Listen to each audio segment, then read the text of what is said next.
gravar antes, sempre gravo depois. Vou colocar aqui para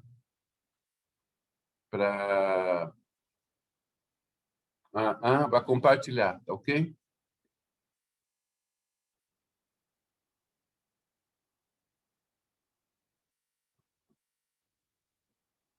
Estão vendo aí a aula 10, é isso mesmo?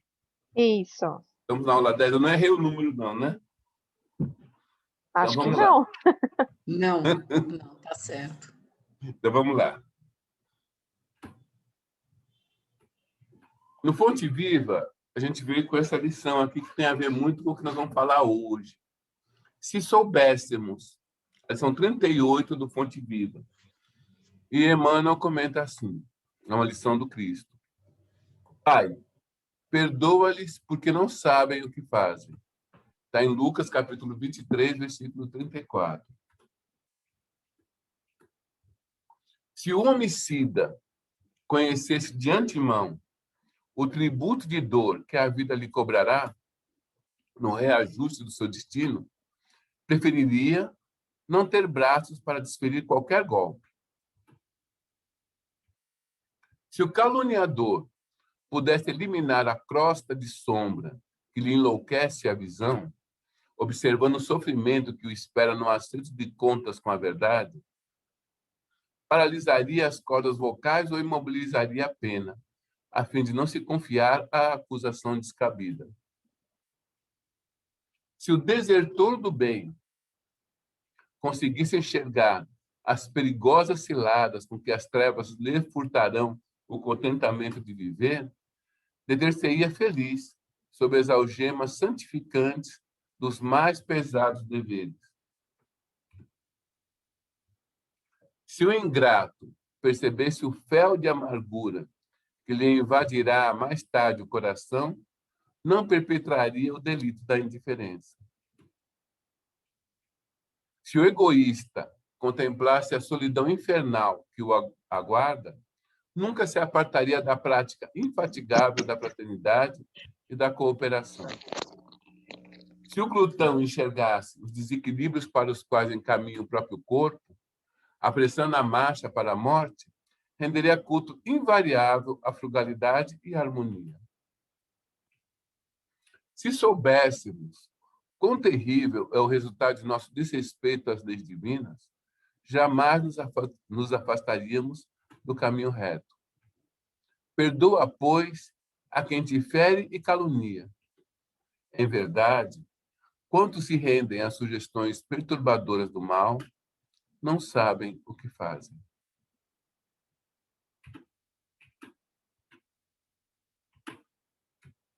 E aí, gente? Comentários? Nós já vimos. No bate-papo nenhum. Então, deixa eu fazer alguns comentários rapidinhos com vocês, de algumas coisas aqui. Eu já vi isso, viu, gente?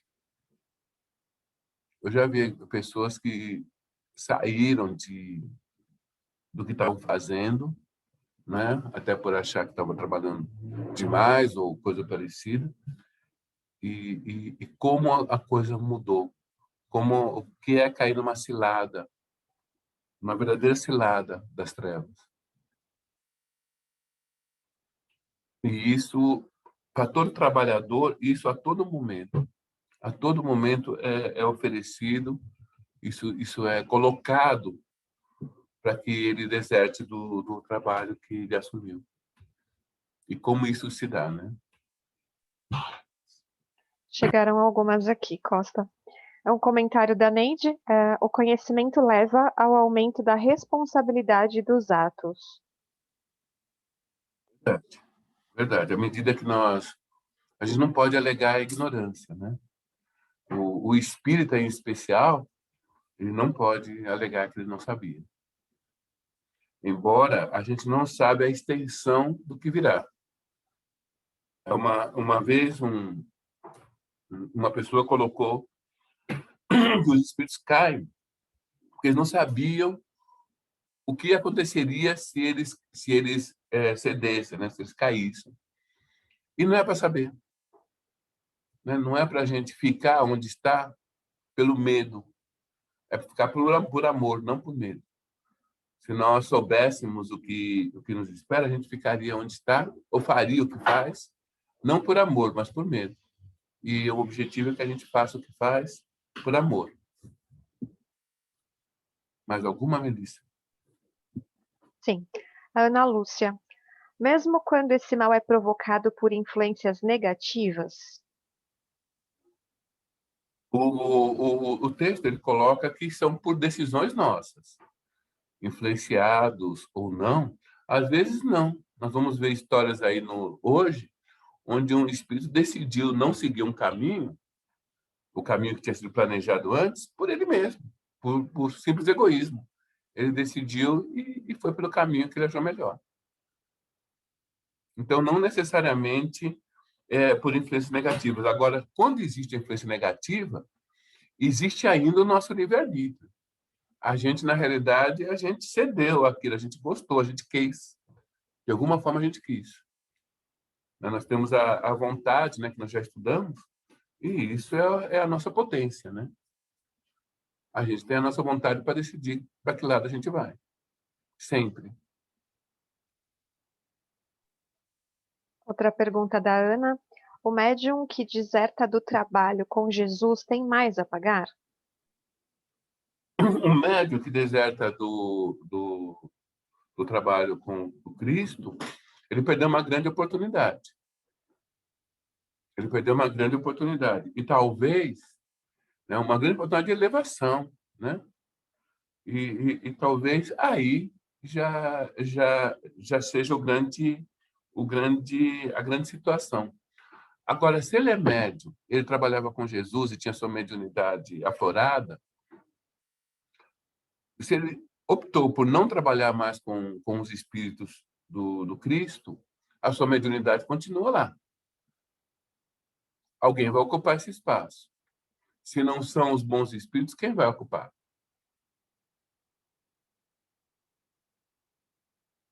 Não é verdade? Alguém ocupou. Se não são os bons, quem são? A Ana Lúcia complementou agora, mas como o Adelino que errou, sempre temos como recomeçar. O tempo E é agradeceu. perdido, né? A oportunidade está perdida. A encarnação pode estar perdida, mas não quer dizer que a vida acabou, né? Mas aquela oportunidade, aquele ensejo, aquilo está perdido. Pode estar perdido, mas é lógico. A misericórdia divina sempre nos dá novas oportunidades, sempre, sempre. Mas aquela oportunidade específica, aquela encarnação, muitas vezes, pode estar perdida. Sem perguntas agora. Então vamos lá, gente. Dever. Então vamos ver aqui. Eu trouxe esse daqui que tem muito a ver, né, com o dever. O dever define a submissão, olha que interessante, a submissão que nos cabe a certos princípios estabelecidos como leis para a sabedoria divina, para o desenvolvimento de nossas faculdades. Então, há algumas leis, algumas regras, algumas coisas que a gente deve se submeter, não é? E aí está o nosso dever. Para viver em segurança, ninguém desprezará a disciplina. A disciplina é fundamental. E todos nós conhecemos aquela história do Chico, né? Disciplina, disciplina, disciplina.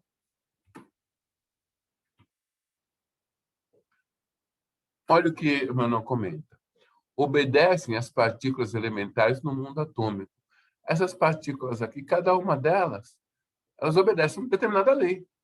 Não é cada uma segue o caminho que quer.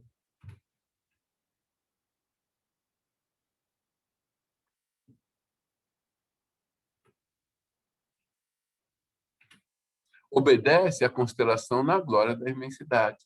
Todos os astros obedecem também a determinada lei. Todos cumprem o seu papel.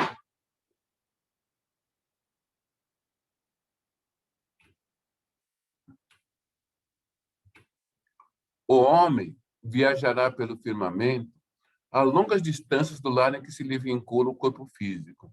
No entanto, não logrará fazê-lo sem obediência aos princípios que vigem para os movimentos da máquina que o transporta.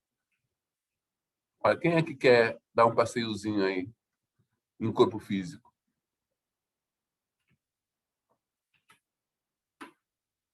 Dessa forma, pode-se simbolizar o dever como sendo a faixa de ação no bem que o Supremo Senhor nos traça a responsabilidade. Olha que interessante essa definição. O dever como sendo a faixa de ação no bem que o Senhor Supremo ou Supremo Senhor nos traça a responsabilidade. Olha, eu tenho a minha mediunidade XYZ. Eu gostaria de ter uma mediunidade ABC. Mas você tem a mediunidade necessária para a faixa de ação no bem que foi traçada para você. Se você tivesse outras características, a faixa de ação seria outra.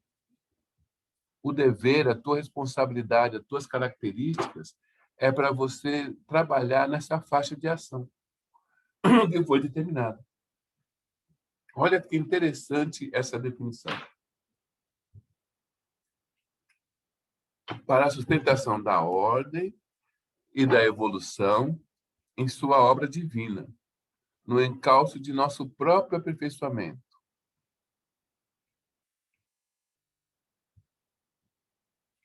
Cada consciência bafejada pelo sol da razão será interpretada, assim, a conta de raio na esfera da vida, evoluindo da superfície para o centro, competindo-lhe a obrigação de respeitar e promover,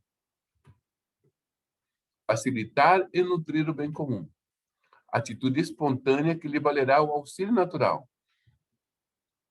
Esse médium aqui, ele está auxiliando. É natural que ele também receba auxílio. Um auxílio natural. Ele está se dispondo a ajudar, a auxiliar. Então, ele faz jus ao auxílio.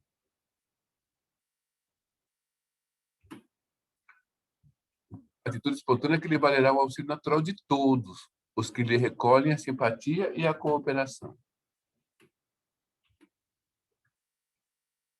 Essa câmara de passe aqui, o que nós temos? Aqui. Com semelhante atitude, cada espírito plasma os reflexos de si mesmo por onde passa, abrindo-se aos reflexos das mentes mais elevadas que o impulsionam à contemplação de mais altos horizontes do progresso e a adequada assimilação de mais altos valores da vida. À medida que você está tendo contato com espíritos superiores, é natural que eles também te coloquem reflexos para que você contemple ainda mais acima. O bom espírito é, acima de tudo, aquele que nos faz fazer o bem para que nós também sejamos um dia, como eles, bons espíritos também. Bom espírito não é aquele que vai fazer todo o bem para nós. Não, não é. Pelo contrário. O bom espírito é aquele que vai nos ensinar a fazer o bem, para que a gente, fazendo o bem, também um dia sejamos bons espíritos também. É aquele que nos dá trabalho. E até as broncas lá para que a gente siga o caminho correto e não desvie. É aquele que nos dá os encargos, que nos dá a dificuldade e nos apoia. O Charles, uma vez ele fala para Ivone Pereira que ela vinha de uma encarnação onde ela se suicidou. E ela, naquela encarnação, ela ia sofrer muito. E ele fala para ela, Charles foi pai dela na outra encarnação e era o mentor dela nessa encarnação atual. E ele fala para ela, vou chorar com você os seus problemas, mas não me peça para tirar nenhum problema da tua frente. Você vai passar por todos. Estarei com você e te apoiando, mas não tirarei um problema da sua frente.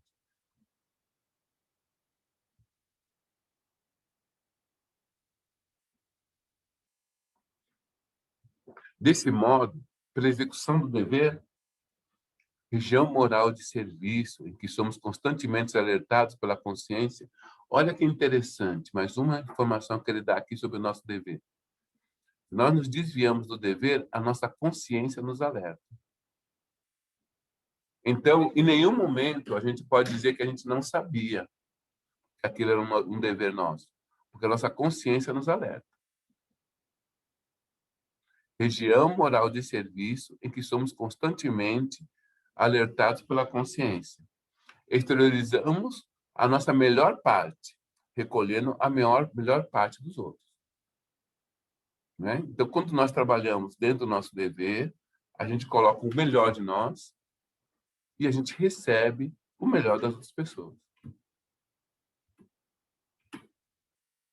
Acontece, porém, que muitas vezes criamos perturbações na linha das atividades que o Senhor nos confia. E não apenas desconjuntamos a peça de nossa existência, como também colocamos em desordem muitas existências alheias, desajustando outras muitas peças na máquina do destino.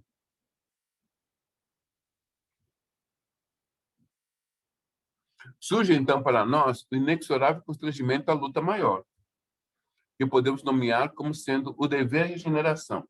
Ora, se numa encarnação eu prejudiquei muitas pessoas, é natural que eu venha com a possibilidade de ajudar muitas pessoas, que eu preciso resgatar.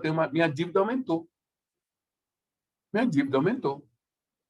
E, por misericórdia, eu tenho possibilidades de ajudar mais, se eu quiser. Vai exigir um maior esforço, vai exigir maior sacrifício. Mas é devido à dívida que eu contraí. Pelo qual somos compelidos a produzir reflexos inteiramente renovadores de nossa individualidade. Além de eu mudar completamente, eu tenho que beneficiar mais pessoas. E aí, nesse quadro, se incluem os médiuns. Nesse quadro se incluem os médiuns de todos os tipos, que tem aí, na mediunidade, talvez o maior instrumento de evolução, não é? E de reparação, né? De quitação de débitos, através da sua mediunidade, através de servir aos enviados do Cristo, e também as demais profissões que exigem abnegação. Não só o gasto, mas também uma abnegação, e a pessoa, dessa forma, consegue ajudar muitas pessoas.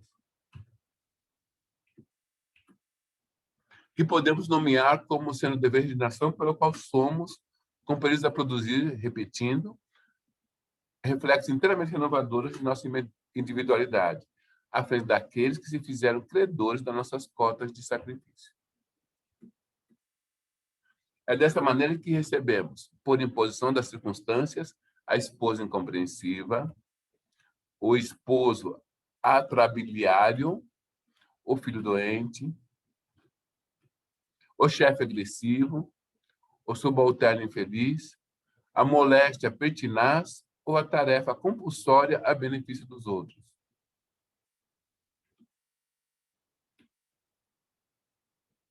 Olha o nosso irmão aqui correndo, né? Como o gleba espiritual parece esforço intensivo na recuperação de nós mesmos. E por esse motivo, que de nada vale desertar do campo de duras obrigações em que nos vejamos sitiados. É por esse motivo que de nada vale desertar do campo de duras obrigações em que nos vejamos sitiados, por força dos acontecimentos naturais do caminho. Não adianta correr como esse nosso irmão aí dos seus deveres, né?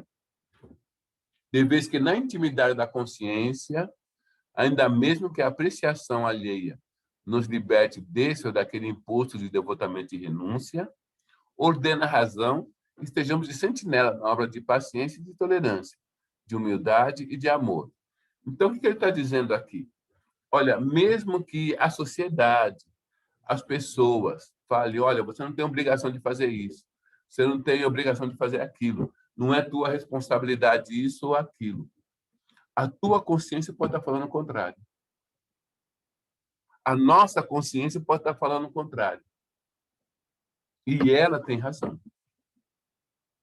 E ela tem razão. Então, mesmo quando as pessoas falam, não, você não tem nenhuma obrigação de fazer isso, pode não ser verdade. E fomos chamados intimamente a atender. Sem isso, não obstante a aparência legal de nosso afastamento da luta, aparência legal, hein, de nosso afastamento da luta, somos invencivelmente onerados por ocultas sensações de desgosto ante as nossas próprias fraquezas. E, começando por ligeiras irritações e pequeninos desalentos, acabam matriculando-nos o espírito nos institutos da enfermidade ou na vala da frustração. Nesse livro aqui, Os Mensageiros, nós temos um exemplo típico, que foi a queda de Otávio. Esse livro, Os Mensageiros, ele é estudado no Mediúnico 1. É o primeiro livro que é estudado no Mediúnico 1. No capítulo 7, começam vários médiuns a contar por que fracassaram. E quando a gente vê ali, todas as desculpas que a gente pode imaginar, os médiuns deram. E aí vai mostrando tranquilamente que no plano espiritual, desculpas não são aceitas. Desculpas não são aceitas. E Jesus foi muito claro quando ele falou sobre isso. Nós seremos julgados pelas nossas obras. Não adianta eu ir lá dar desculpa. Olha, eu não fui porque estava frio, eu não fiz porque choveu, eu não fui porque deu uma pandemia, eu não fui porque a pessoa ali me olhou com cara feia. Olha, aquele lá fiquei com medo. Desculpas não são aceitas.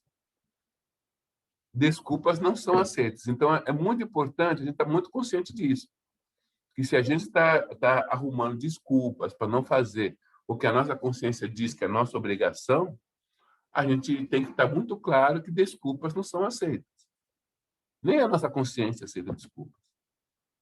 Jesus foi muito claro. Nós seremos julgados pelas nossas obras. Todas as possibilidades, tudo que foi combinado, está sendo feito. O plano espiritual faz tudo que foi combinado.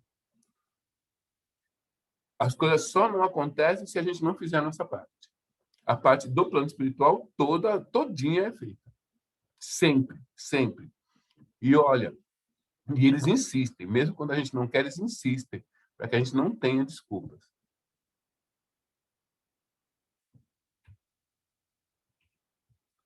Nesse capítulo 7 diz assim, resumindo rapidamente, tá? Não desconhecia o roteiro certo, ele diz Otávio. Aqui estão num plano espiritual, são todos médiuns fracassados que estão contando a sua história. Nós só vamos pegar a história de Otávio, nesse momento. Não desconhecia o roteiro certo, que o pai me designava para as lutas na Terra. Recebi mensagens repletas de amor e sabedoria. Ele era médium e recebia mensagens. Caí mesmo assim, obedecendo à imprevidência e à vaidade. As tarefas espirituais ocupam-se de interesses eternos, e daí a enormidade de minha falta. Os mordomos de bens da alma estão investidos de responsabilidades pesadíssimas. O missionário é obrigado a caminhar com um patrimônio de certezas tais que coisa alguma o exonera das culpas adquiridas. O missionário é obrigado a caminhar com um patrimônio de certezas tais que coisa alguma o exonera das culpas adquiridas. Relatarei minha queda. Verá como perdi maravilhosa oportunidade de elevação. Na encarnação anterior, ele contraiu dívidas enormes. Ele foi ajudado por irmãos incansáveis. Ele foi ajudado por 6 irmãos incansáveis. 6 irmãos incansáveis. Preparou-se por 30 anos consecutivos para voltar à Terra em tarefa mediúnica. Olha que interessante. Então, nenhum de nós, médiuns, caímos de paraquedas. No caso dele, ele foi preparado por 30 anos. Por 30 anos, ele foi preparado para a tarefa que ele ia executar. Então, ninguém caiu de paraquedas. Todo mundo foi preparado para a tarefa. 6 entidades amigas movimentaram os maiores recursos em benefício ao meu êxito. Reencarnou com um corpo físico rigorosamente sadio. Seria concedido certo... Olha, né? Um corpo que dá para trabalhar já é um corpo que a gente deve agradecer muito. Né? Sem dúvida, por misericórdia. Seria concedido certo trabalho de relevo na consolação. O matrimônio não estava previsto, eu não deveria se casar. Mesmo solteiro, deveria receber, aos 20 anos, os 6 amigos que muito trabalharam por mim como órfãos. Não só constituiria agradável resgate, como também garantia de triunfo. Para que ele não se desequilibrasse, ele deveria ter a preocupação de educar os 6 espíritos que o ajudaram. Que seria, se ele fizesse isso, seria a certeza de sucesso. Olha só, o que aparentemente era um problema na vida dele era a garantia de que ele conseguiria o sucesso. Não é muito interessante? Não é muito interessante? Já vi situações desse tipo. Eu conheci, muitos anos atrás, conversei com uma enfermeira e ela... E quando ela estava fazendo a faculdade e tal, estava casada, o namorado ficou... O namorado desencarnou, tal, essas coisas, eles já estavam vivendo juntos, mas ele desencarnou, e ela resolveu também se matar. Mas aí ela descobriu que estava grávida. Como ela descobriu que estava grávida, e ela era de mal com Deus.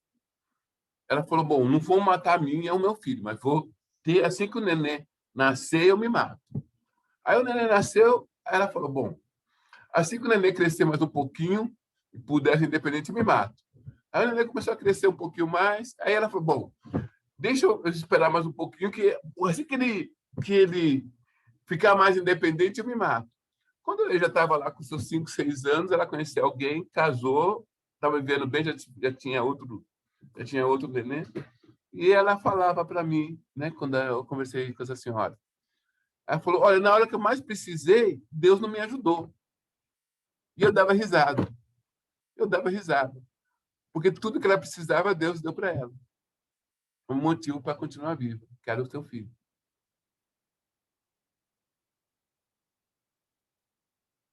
E aqui dizendo, não só constituiria agradável resgate, como também garantia de triunfo. Minhas atividades novas começariam com muitos sacrifícios. Mais tarde, receberia socorros materiais, cada vez maiores à medida que fosse testemunhando renúncia de mim mesmo. Então, veja, o plano espiritual, olha que interessante isso daqui. O plano espiritual mandaria recursos materiais para ele. Prestem atenção nisso. O plano material mandaria recursos materiais para ele. À medida que ele testemunhasse a renúncia. Então, começaria com dificuldades, com problemas, que era importante isso. Ele teria que testemunhar que ele realmente estava ali para valer, mas, aos poucos, a situação iria se equilibrar. O plano espiritual mandaria recursos materiais. Estava previsto isso. Mas, ai de mim, que olvidei, que esqueci todos os compromissos. Ele reencarnou com uma mãe espírita, 13 anos ficou órfão de mãe, 15 anos foi chamado para a mediunidade, o pai se casou de novo, ele se achava superior à madrasta que ele tinha, a mãe dele mandava muitas mensagens para ele, através dele, ele tinha um excessivo pendor à crítica, ele tinha muita dúvida, estímulo ao serviço, ele foi levado para uma outra casa, uma casa boa, tal, mas ele sempre tinha dúvida em relação aos benfeitores. Na realidade, essa negação, essa dúvida, eu entendo que era uma preguiça de estudar e uma coisa de preguiça de trabalhar também, porque aquilo lhe causaria responsabilidades. Então, era melhor negar do que assumir a responsabilidade. 19 anos, ele abusava das faculdades que ele tinha, do sexo principalmente, desejava conciliar o prazer delituoso e o dever espiritual. Ele queria conciliar o prazer, né, do sexo e a mediunidade. Isso é inconciliável. Ok? Não dá. Pouco mais de 20 anos, desencarna o pai dele. E o pai dele, desencarnando, deixou 6 crianças órfãs. Olha os 6 espíritos que ele era devedor aqui. Os 6. Os 6 que deveriam ajudá-lo na sua tarefa. Em vão implorou-me socorro a pobre viúva. Nunca me dignei a aceitar os encargos redentores.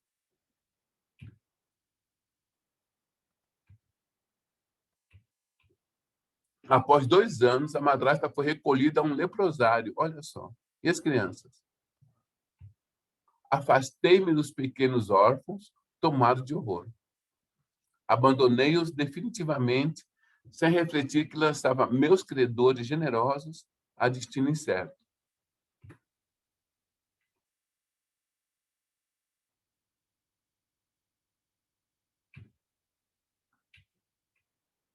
Casei-me, tive como filho uma infeliz criatura, releguei à rua 6 carinhosas crianças, cuja convivência concorreria decisivamente para a minha segurança moral.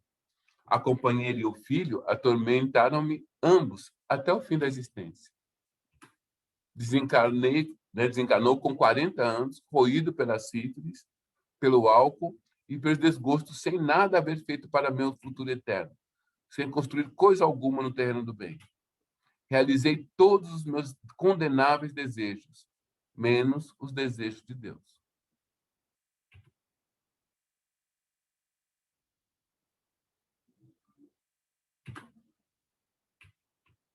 Dúvidas?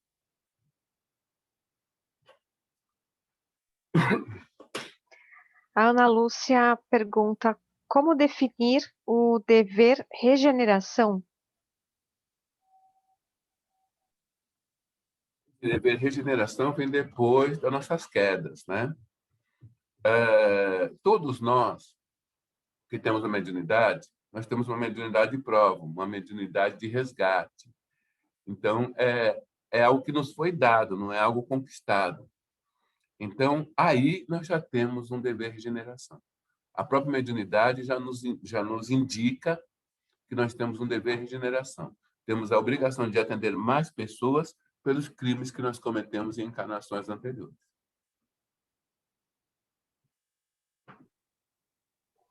A Ana Lúcia faz uma referência ao slide 42, perguntando quais certezas tais. Slide 42, vamos lá ver.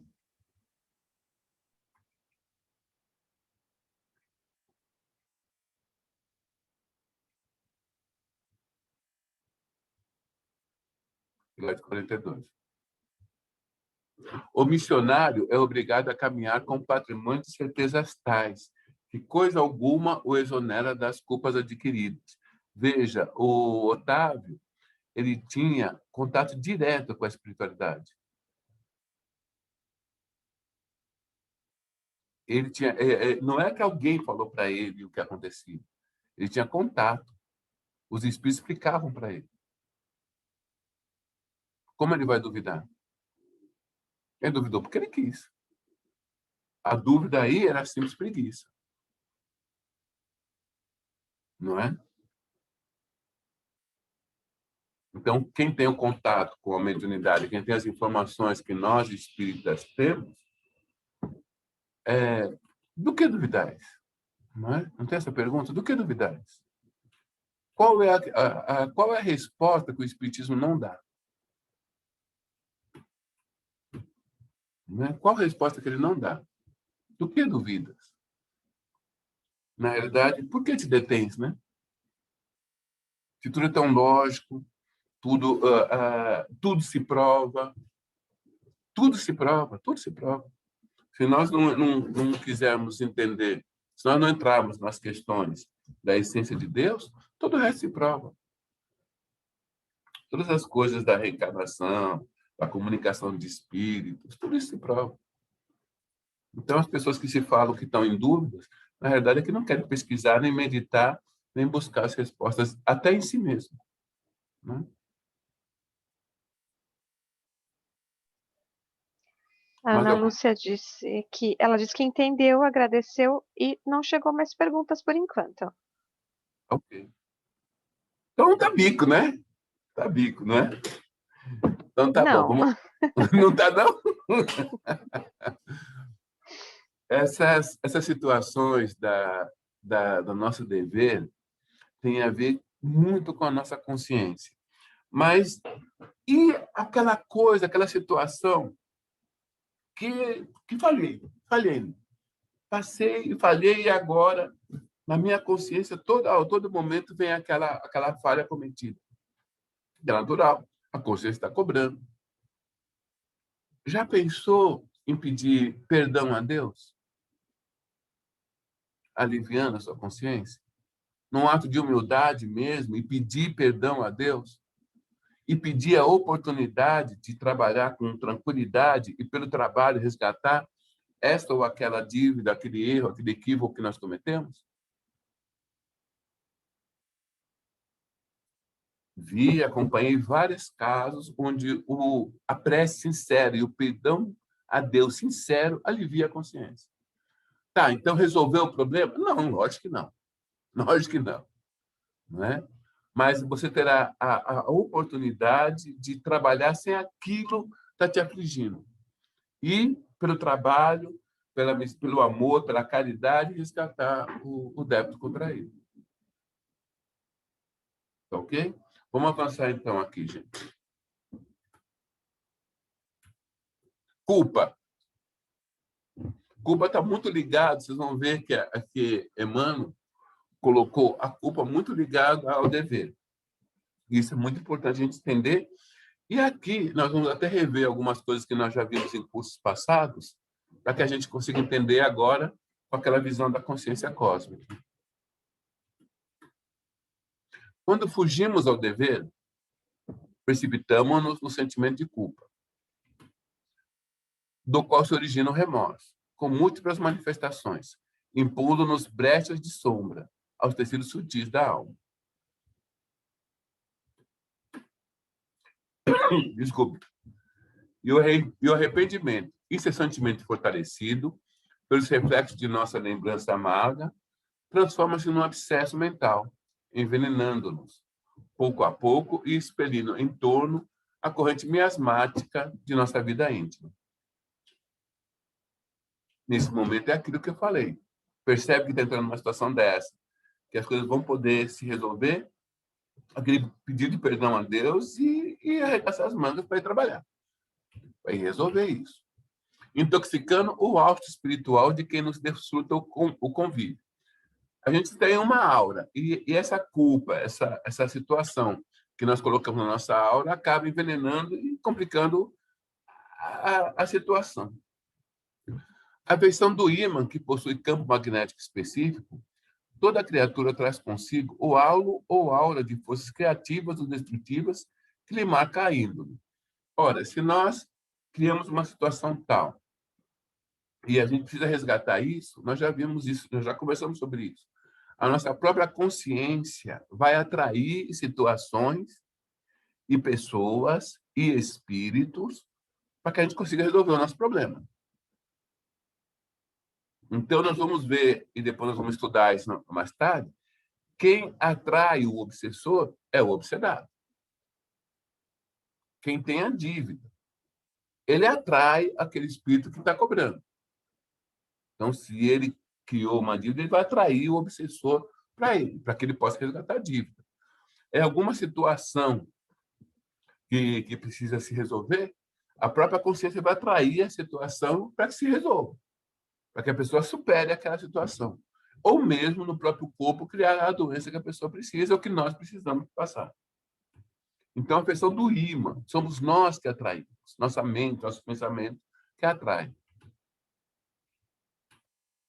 No feixe de raios invisíveis que arroja de si mesmo. É por esse halo que estabelecemos as nossas ligações de natureza invisível, nos domínios da afinidade. Dependendo do que nós temos na nossa aura, nós atraímos espíritos por afinidade. Estou eu pensando em fazer determinada festa, aí, uma aglomeração. né? Querendo fazer uma festa aqui na pandemia. Na minha aula já parece essa festa que eu estou querendo fazer. Espíritos que gostam de festas em pandemia vão se aproximar. Eles gostam de festa.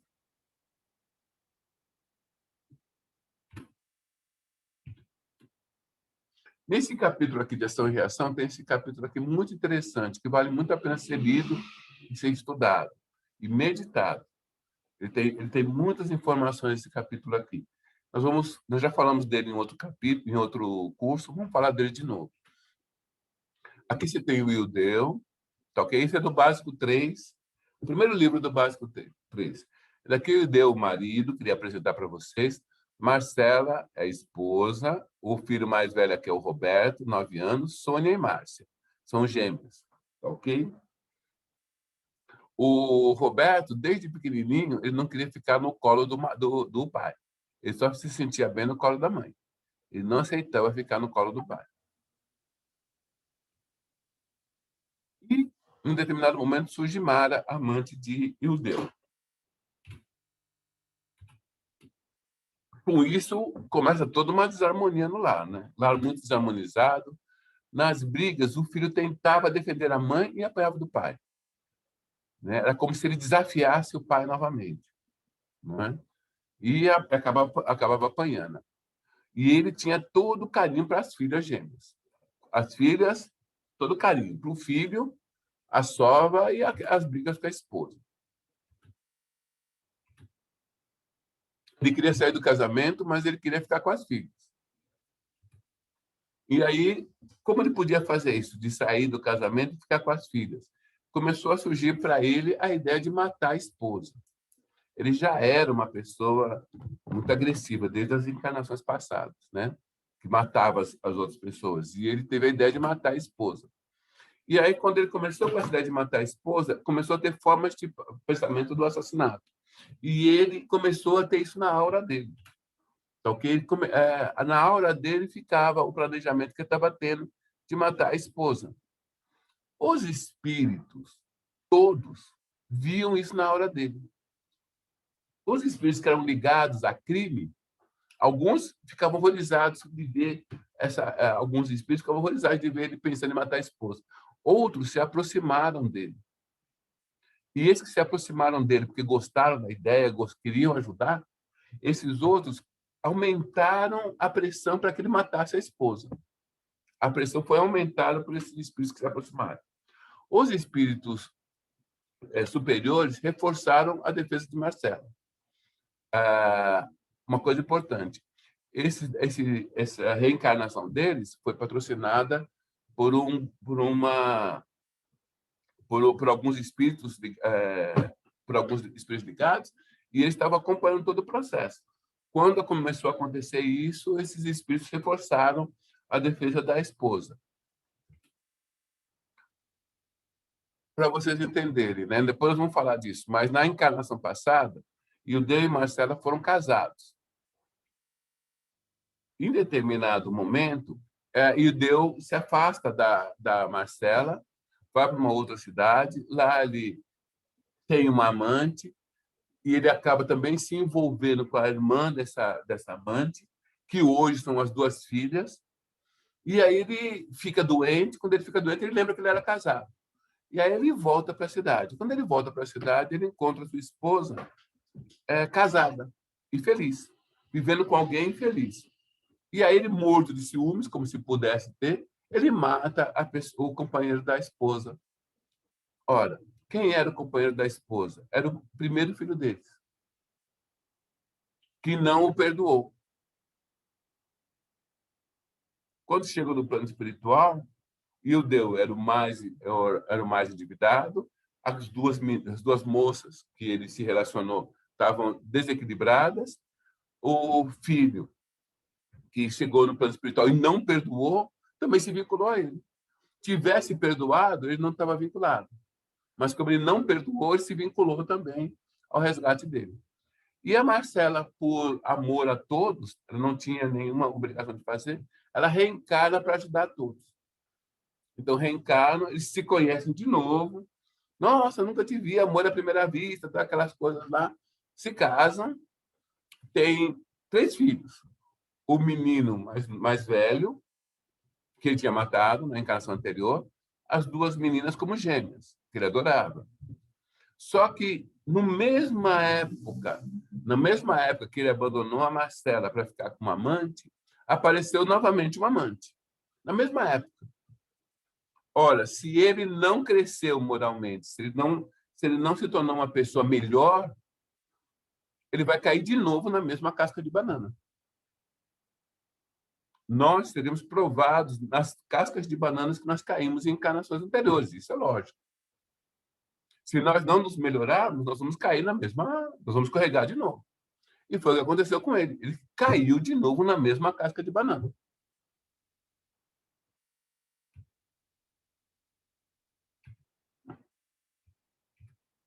De alma aturdida pela influência de homicidas desencarnados que se aproximaram dele, pelo que estava na aura dele, ele havia percebido os pensamentos expressos e tentaria Ildeu aniquilar a companheira naquela mesma noite.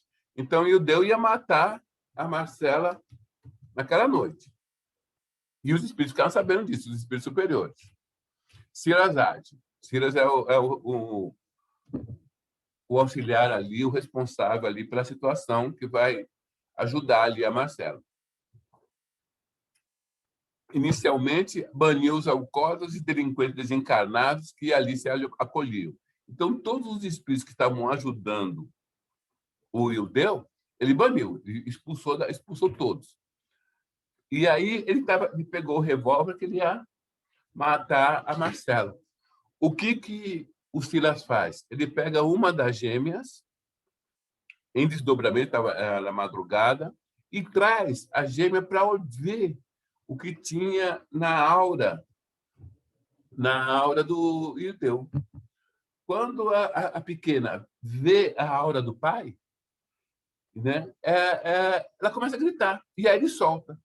O susto da pequena de ver o pai matando a mãe, veja, tá só no pensamento dele ainda, está na aura. Ele estava com o revólver, mas ele não tinha ainda disparado. Ela volta para o corpo. Traz do leito a pequena Márcia em corpo espiritual e lhe mostra a forma de pensamento do crime. A criança volta ao corpo gritando: papai, paizinho, não mate, não mate. Marcela acorda pensando que seu marido ia se suicidar. Então, a mãe dela acorda, todo mundo acorda lá, pensando que o pai ia se suicidar. E a menina assustada. Procede, e aí ela vê daquilo lá, ela acha que ele está se matando, ele ia se matar porque ele não conseguia mais viver com ela, e queria viver com a amante, essas coisas todas. E aí o que ela diz, a Marcela? Procede como quiseres, mas não te despenhes no suicídio. Se é de tua vontade, monta a nova casa em que vivas com a mulher que te faça feliz. Suplico, não te mates. No desfecho inesperado, Ildeu concorda com a esposa e aceita o desquite. Em desdobramento no sono, Marcela é consolada pelos espíritos superiores. Ok? Então, ele abandona a família, vai viver com a outra esposa, e a Marcela vai ficar com os 3 filhos. Ok? Essa daqui é a história que eu já contei para vocês entenderem. Ildeu e Marcela foram casados na encarnação anterior, e Ildeu teve uma amante em cidade próxima e abandona Marcela. E aí a reencarnação no resgate é também uma recapitulação perfeita. Se não trabalhamos por nossa intensa e radical renovação para o bem, estudificante amor ao próximo, podemos falhar no mesmo ponto. Que foi o que aconteceu com Ildeu. Com a supervisão da lei que nos governa os destinos, encontramos as pessoas e as situações de que necessitamos. Então, veja, ele teve a família que ele precisava para resgatar, mas teve também a situação que ele precisava, de ter a oportunidade de ter uma amante. E isso foi a falência dele na encarnação anterior. E está se mostrando a falência dele nessa encarnação, para superarmos as provas do caminho. Assim é que somos atraídos por determinadas almas e por determinadas questões.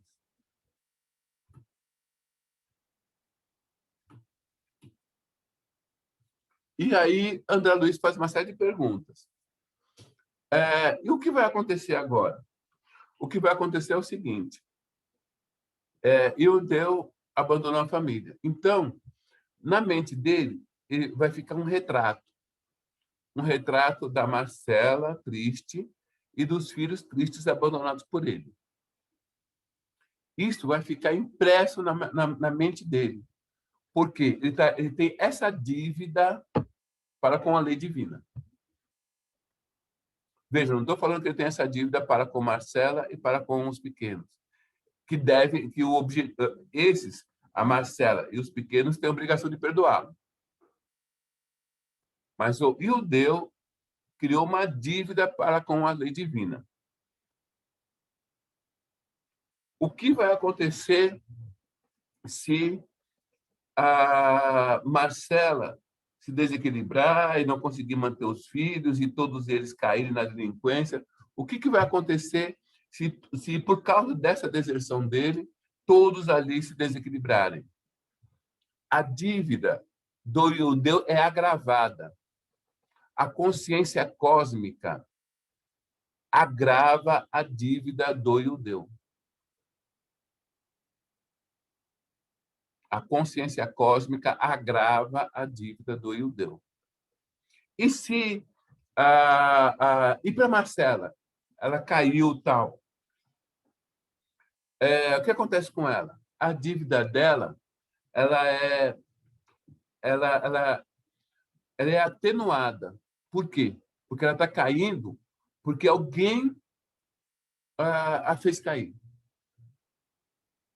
Então, a dívida dela é atenuada. E a dívida do Ildeu é agravada. E se acontecer o contrário? E se a Marcela conseguir dar a volta por cima, conseguir ficar muito bem e conseguir formar todos os seus filhos, encaminhar ela sozinha todos os seus filhos? Ok, isso não vai fazer diferença para o Ildeu, porque a dívida que ele tem para com a lei divina é do abandono que ele fez. Então, na mente dele, ele vai estar lá a Marcela e os 3 filhos abandonados. Isso não faz diferença para ele. Não serve de atenuante para ele. E é assim que ele vai ver na consciência dele o que ele fez. Se Marcela se revelar para delituosos desequilíbrios que lhe comprometam a estabilidade doméstica, na qual os filhos devem crescer para o bem, mais complicado e mais extenso se fará o débito de Ildeu. Faltas de Marcela são atenuadas pelo abandono de Ildeu. Quem se faz responsável por nossas quedas, experimenta em si mesmo a ampliação dos próprios crimes. Se os filhos triunfarem integralmente, como fica Ildeu? Em verdade, antes de tudo, somos devedores da lei em nossas consciências. Fazendo mal aos outros, praticamos o mal contra nós mesmos.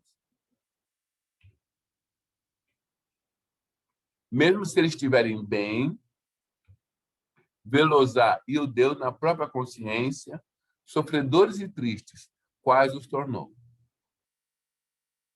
Mesmo se eles estiverem bem, Velozar e Ildeu, na própria consciência, sofredores e tristes, quais os tornou.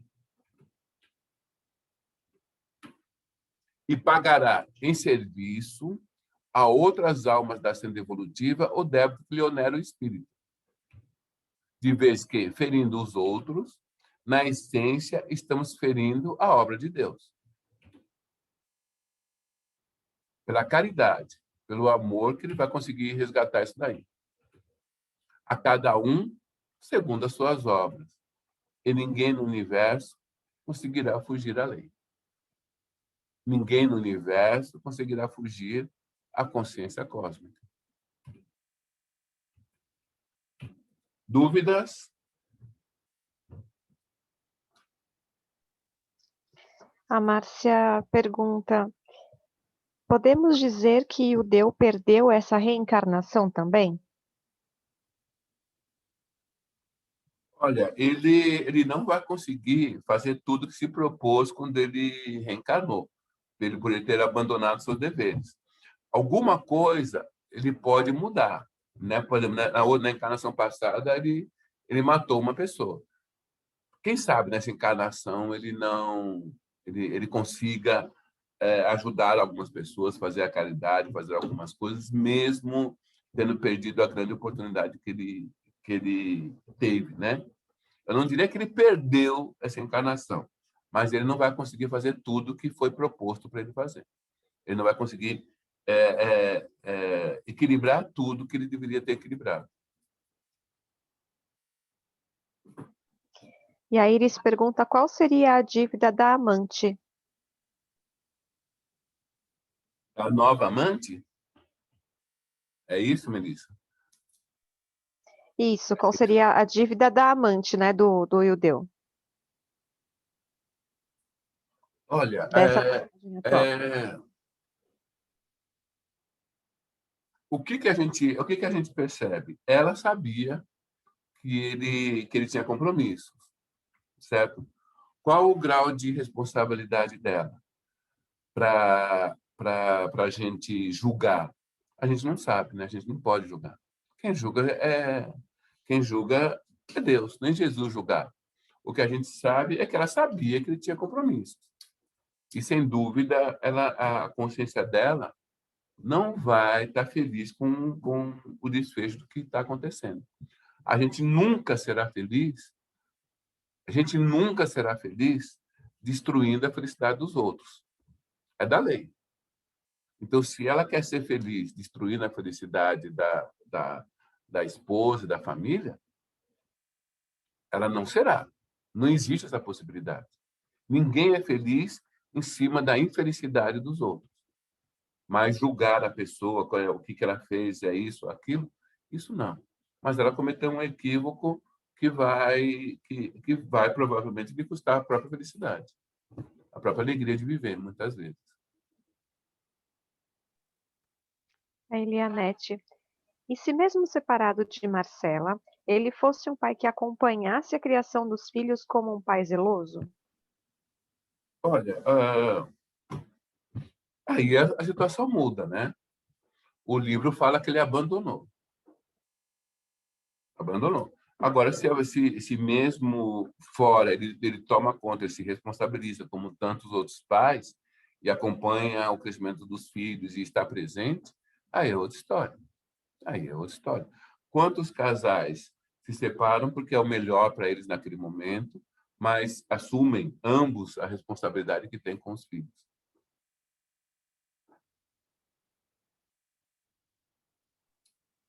Encerraram as perguntas. Olha, o pessoal está perguntando um pouco, você não está vendo, não, Melissa? Estou Tô falando que está achando fácil. também. Estou falando que Ó, está fácil. chegou uma da Raquel aqui, ó. Oi? Vamos lá.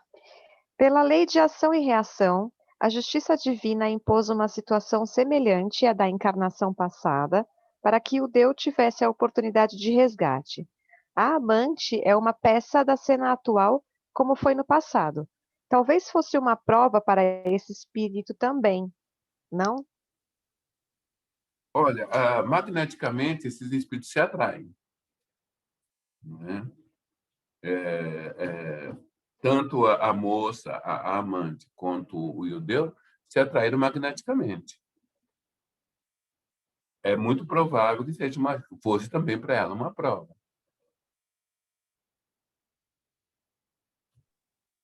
Ok? Agora encerrou. Vamos lá.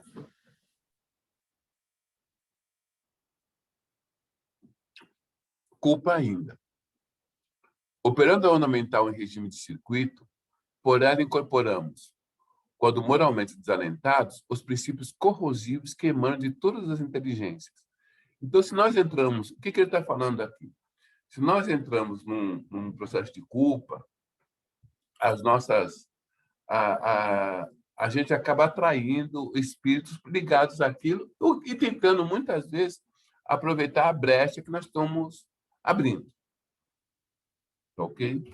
Às vezes, os espíritos aproveitam a culpa de outros espíritos para hipnotizá-los, para escravizá-los, não é? Pelo sentimento de culpa. encarnados ou desencarnados, que se entrosem conosco no âmbito de nossa atividade e influência, projetando as energias dilacerantes do nosso próprio desgosto. Veja, a culpa, olha o que a culpa está fazendo. Projetando as energias dilacerantes do nosso próprio desgosto ante a culpa que adquirimos. Quase sempre somos subitamente visitados por silenciosa argumentação interior que nos converte o pesar, inicialmente alimentado contra nós mesmos, em mágoa e irritação contra os outros. Olha só, a gente começando a entender aquelas pessoas que estão vivendo sempre irritadas. Olha o que o sentimento de culpa vai fazer com essas pessoas. Elas ficam irritadiças. Falta ali a calma, falta ali a paz, falta ali a tranquilidade, falta ali o sorriso. É que os reflexos de nossa defecção atorvilharem junto de nós, assimilam de imediato as indisposições alheias, carreando para a acústica de nossa alma todas as mensagens inarticuladas de revolta e desânimo.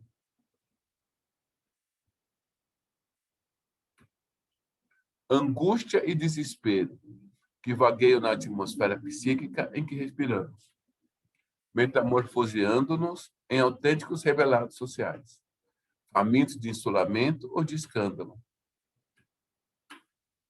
nos quais possamos dar pasto à imaginação virulada pelas mórbidas sensações de nossas próprias culpas. É nesse estado negativo que, martelados pelas vibrações de sentimentos e pensamentos doentios, alguém está se reconhecendo aqui?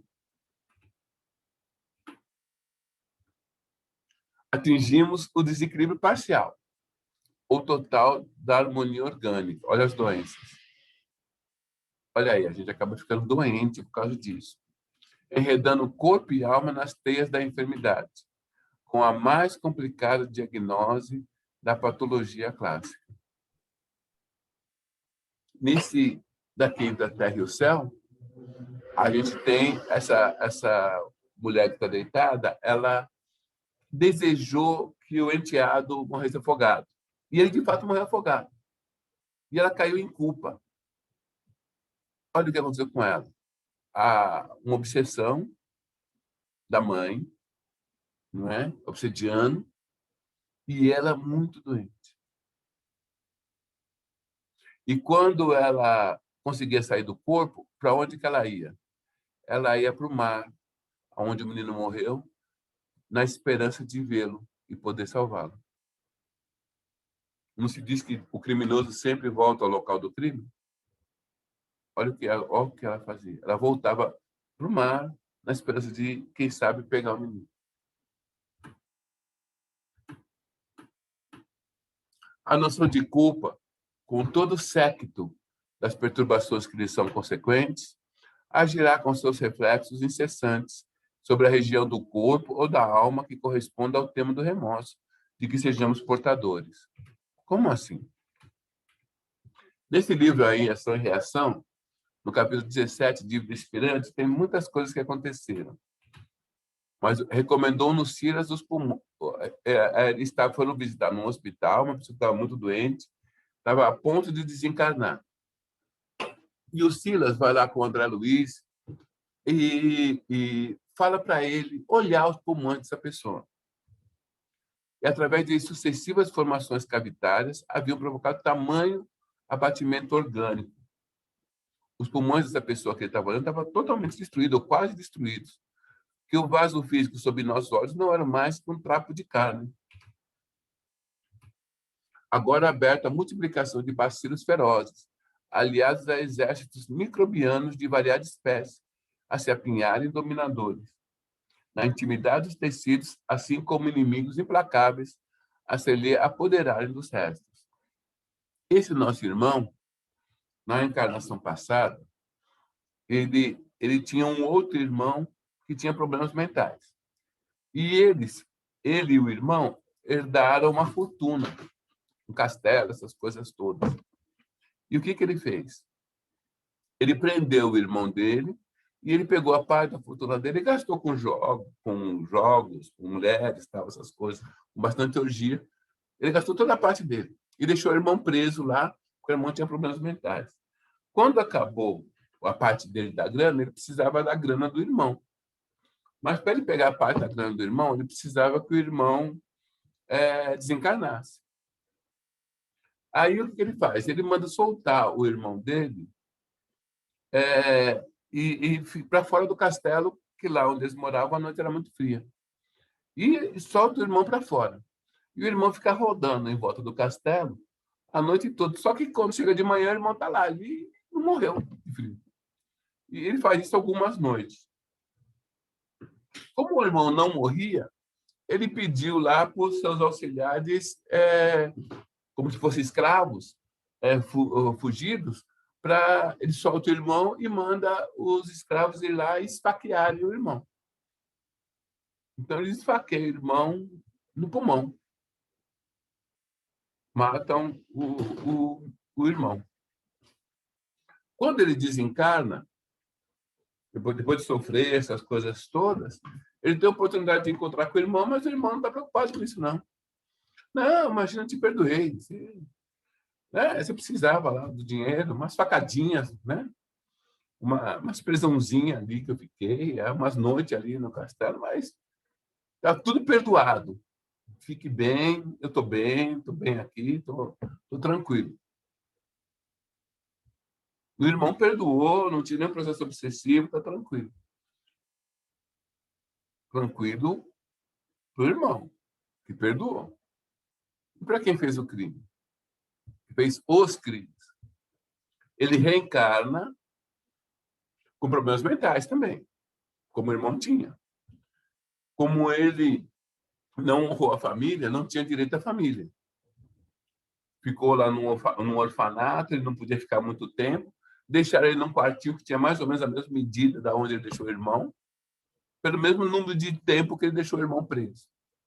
Aí ele tinha que sair, ele teve que sair, ele precisava de emprego.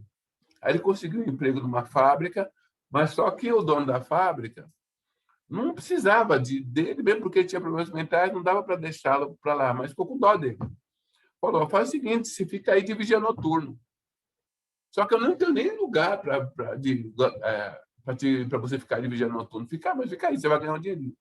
O que aconteceu? Ele foi e ele ficou dando voltas na fábrica, como o irmão dele ficou dando voltas nos castelos. Só que ele ficou doente. O irmão dele não ficou, mas ele ficou.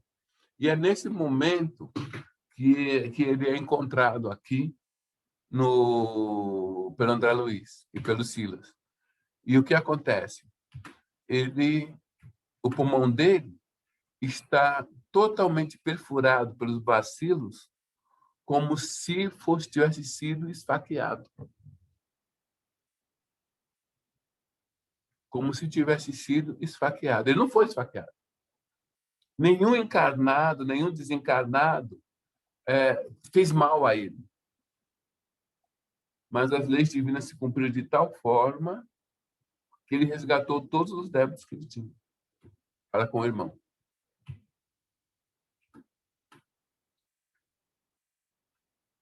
Toda deserção do dever a cumprir traz consigo arrependimento, que, alentado no espírito, se faz acompanhar de resultantes atrozes, exigindo, por vezes, demoradas existências de reaprendizado e restauração. Cair em culpa demanda, por isso mesmo, humildade viva para o reajustamento tão imediato quanto possível de nosso equilíbrio vibratório.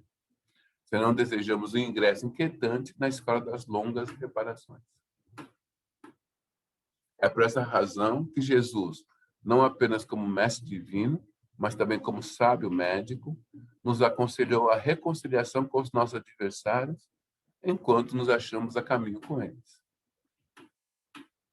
ensinando-nos a encontrar a verdadeira felicidade sobre o alicerce do amor puro e do perdão sem limites. Amor puro e perdão sem limites.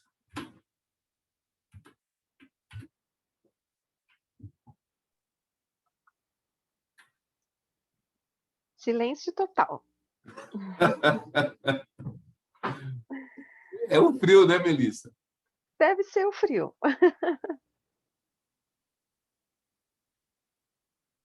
Esperar um pouquinho.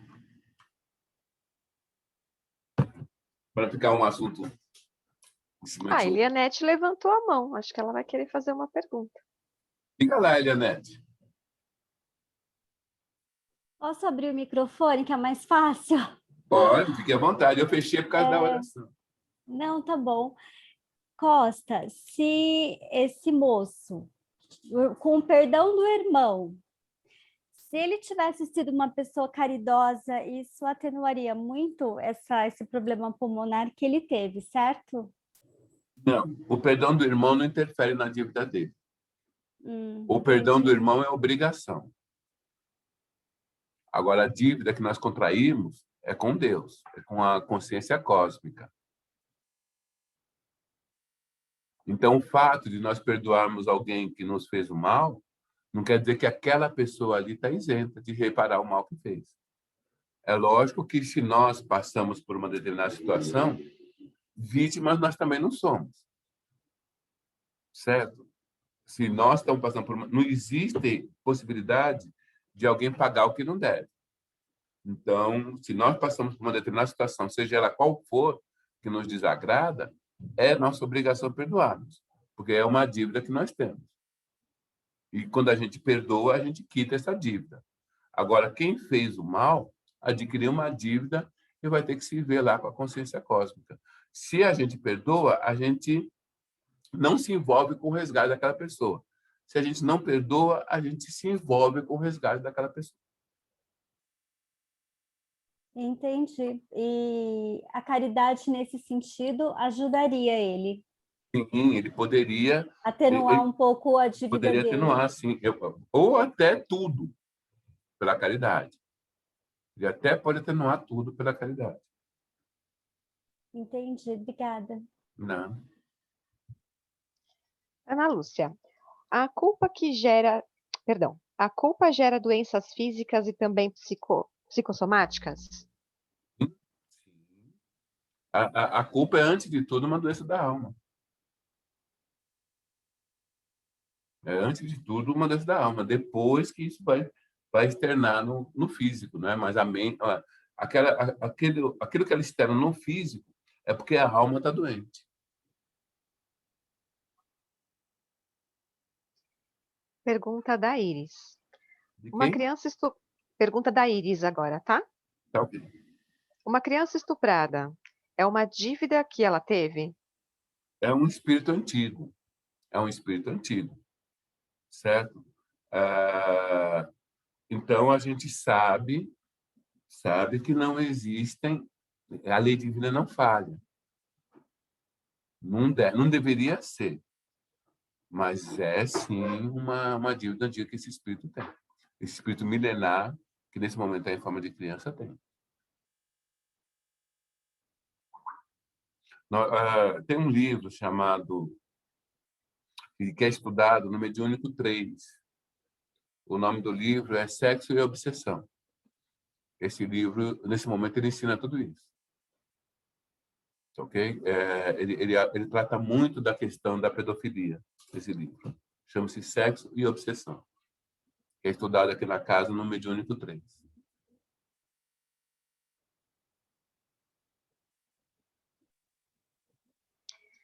Márcia Munhoz. E se você faz algo para alguém que nessa vida a pessoa não entende, te culpa, etc. Mas você sabe que é o melhor a ser feito por ela. Você sabe que é o melhor a ser feito por ela. O que vale é a sua consciência, correto? E o sentimento negativo que a pessoa nutre por você. Olha, o nosso exemplo é o Cristo. Não é? Imagina quanto de ódio ele gerou. O importante, para todos nós, o importante é a nossa consciência e o que Deus pensa. Se nós ficarmos preocupados com o que os outros pensam, a gente não faz nada.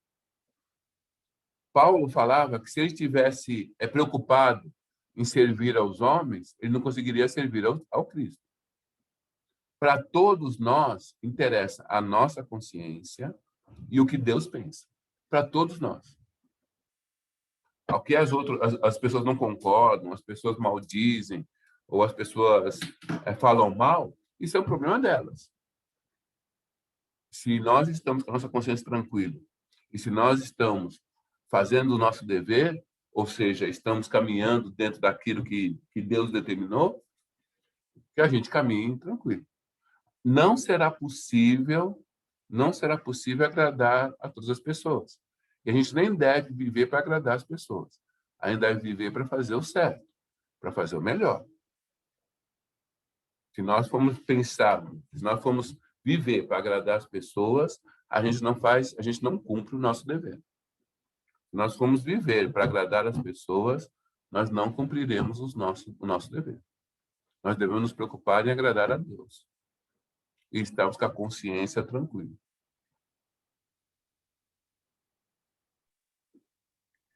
A Simone Bisaco pergunta: quem pratica a eutanásia carrega a culpa?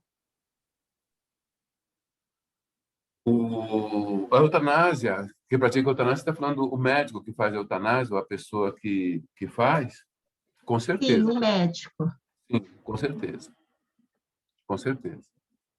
A sua consciência dirá para ele que ele não devia ter feito isso. Naquele momento, ele sabe que ele jurou estar pela vida e não matar.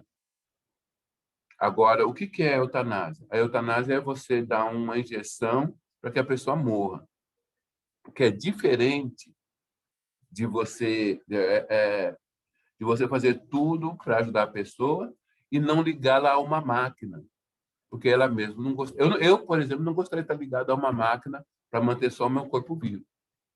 Então, se chegasse um determinado momento, e isso, vários espíritas são perguntados. Às vezes, um parente muito querido, muito amado, é levado em alguma situação no hospital e o médico da UTI pergunta: escuta, nós fizemos tal pessoa reviver, mas a gente já sabe que tinha desencarnado, né? Eles não falam isso, eles falam tinha morrido, a gente botou numa máquina para reviver. Eu posso manter essa pessoa viva indefinidamente, por anos, ligada a uma máquina. Mas nós sabemos que ela não vai sair daí. O que você quer que faça? Se ela voltar a desencarnar, a parar o coração, tudo, você quer que a gente coloque numa máquina para ela ficar indefinidamente, ou você quer que deixe simplesmente com um remédio para que a pessoa não sofra, não sinta dor? Isso é muito comum perguntarem para os espíritas, porque os médicos, nessas situações, eles observam qual que é o parente mais equilibrado. E, normalmente, o mais equilibrado é o espírita. Então, eles chamam de lado e fazem essa pergunta. E aí, o que a gente deve responder para eles? A gente deve seguir o que Jesus falou. A gente segue o que Jesus falou, que a gente não erra. E o que Jesus falou numa situação dessa? Faça ao próximo o que você gostaria que fizesse a você naquela situação. Faça ao próximo o que você gostaria que fizessem a você naquela situação. É isso o ensinamento do Cristo. Ora, se você estivesse naquela situação, você gostaria que te colocasse numa máquina ou você gostaria que deixasse que você desencarnasse? É lógico que cada um de nós vai ter uma opinião diferente. Mas é muito importante a gente fazer o que nós gostaríamos que fizessem conosco. Ok? Respondi, Simone? Sim, respondeu, mas é difícil, né, Costa? Porque o médico, ele, sei lá, ele acha que ele está abreviando o sofrimento, né? Ele não tem esse entendimento que muitas vezes o sofrimento faz parte, né? A consciência dele o avisa. Às vezes eu acho que não. A Só se for consciência dele o avisa, é que ele não quer escutar. A ele consciência não é que quer ele não quer escutar escutar. a consciência, mas a consciência dele eu aviso. Senão, não teria lógica. Mas a consciência dele eu aviso. Tá O aviso e certo. o alerta. Perfeito. Além disso, né, também tem todo um protocolo médico para essas situações, né? Quando eles fazem essa pergunta a um parente, é porque não há mais atividade cerebral, né? E tem todo um protocolo para ser seguido. Se a pessoa seguir, se o médico seguiu todo esse protocolo, não há possibilidade de retorno da vida mental, né? Então, aí é uma decisão que cabe à família, realmente, né? No caso da Simone, eu acho que ela está falando do médico ir lá e dar uma injeção para matar, né? Para aliviar a dor da Sim, pessoa. para aliviar a dor, achando que está fazendo alguma coisa boa. Então, mas né? ele tá indo fora do protocolo, né? E a consciência dele também está avisando. Ô, Costa, Oi. é aí. Oi. E digamos que, vamos supor, a pessoa falar, se fosse eu, preferia que desligassem a máquina. E aí, desliga a máquina, não corre o risco da pessoa ficar com a culpa? Não, se ela fez o que ela gostaria que fizesse com ela mesma, o que pode acontecer de pior? Ela passar pela mesma situação. Você concorda? E desligarem a máquina. Mas se é o que ela gostaria que fizesse, Ah, tá. Ok. ok? É muito importante. Por isso que é tão sábia a orientação do Cristo. E não é para a gente dizer, faça isso ou faça aquilo. É para fazer o que você gostaria que fizesse com você naquele momento. Se você gostaria de ficar 10 anos ligado a uma máquina, faça isso. Certo. Obrigada. Costa, tem uma dúvida em relação a isso. E quanto à prova que o próprio espírito deve passar, né? A gente também escuta e aprende que, enquanto ele está vivo, o último momento pode ser um momento de lucidez, ainda que ele não esteja consciente, né? Ele está ali em espírito. Mas Perfeito? ninguém está falando para matá-lo. Ele vai continuar vivo até a hora que, naturalmente, ele desencarne. Ninguém está falando para abreviar as horas dele. É só não postergar.